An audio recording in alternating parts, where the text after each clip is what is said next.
لطفاً در مکتبم را باز کنید. آرزو.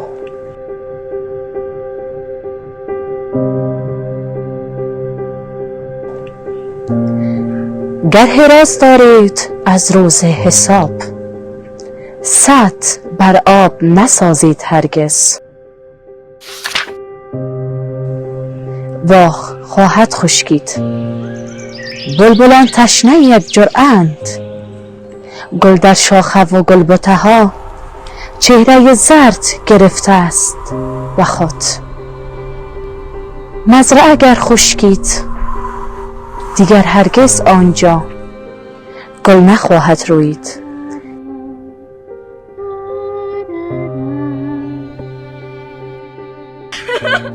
این همه داشته ها زیر انبار سیاهی فرو خواهند رفت.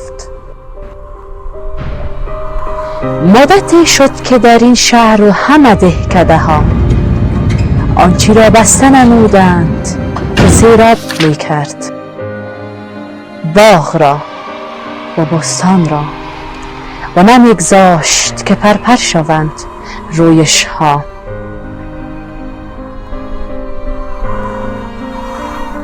سطل بر آب نسازید هرگز، ماهیان میمیرند، تشنگی زیبا نیست.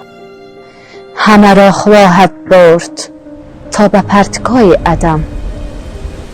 بگذارید که ابرهای حریرگون اینجا تندتر از آن ببارند که همه دشت ها، دامنه ها سبز و گلگون شوند. بگذارید که ما از پس پرده ظلمانی شب چهره خویش نمایان سازد.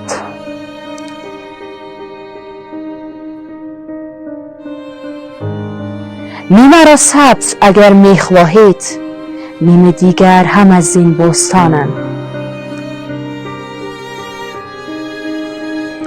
سطل بر آب نسازید هرگز، که اگر خشک شوند آنچی را دیدند از بی‌آبی، همه را روز جزا خواهند گفت، همه را روز حساب خواهند گفت.